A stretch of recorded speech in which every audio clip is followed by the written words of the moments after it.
4,700 years ago, there was a full-fledged temple with almost 5 feet tall lingam. We put the Rudraksh and showed them how at different places, how the linga behaves differently.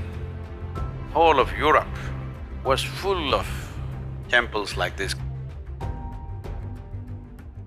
I was in Turkey just 2 weeks ago. You've heard of Konya?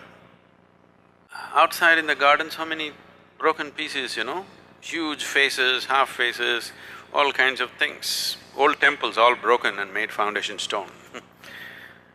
So we were just walking through and there in the garden I found about 4.5 feet or more, about 4 feet 9 inches kind of linga, properly created linga, an ellipsoid stone. So, wow. And when we looked at the history and things like that, they said this is almost 4,700 years old. 4,700 years ago, there was a full-fledged temple with almost 5 feet tall lingam which was in worship. And it was consecrated that long ago, still alive.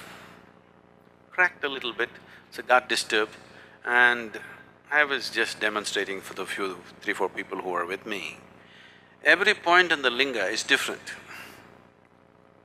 Different points in the linga are differently done, beautifully done piece. Whoever worked on it, they knew what they were doing, not rudimentary job, very subtle work. Still alive, 4,700 years, thrown out in the garden, not worshipped, still alive because of little bit of cracks that have happened. Some disturbances happened to the whole thing, but still there. I just demonstrated, I felt this, and then because they had to see, we put the Rudraksh and showed them how at different places, how the linga behaves differently. So, this work has been done in the past plenty, but when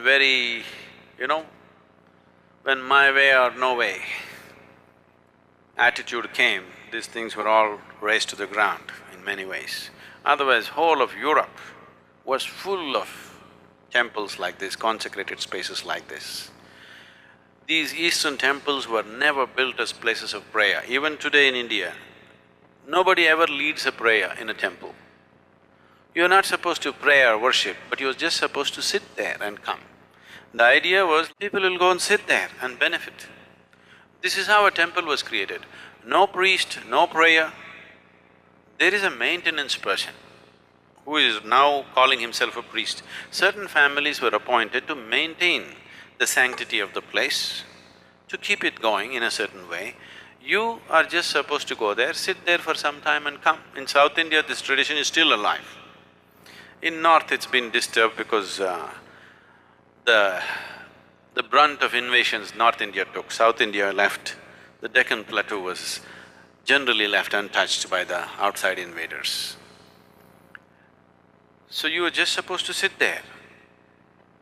Nobody leads a prayer, nobody teaches you a prayer, nobody says you must do this or that.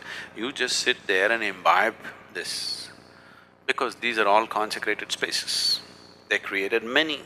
All these things were razed to ground. Only few that are left are generally in India and some other Southeast Asian countries. Otherwise, whole of Arabia and Europe were full of consecrated spaces.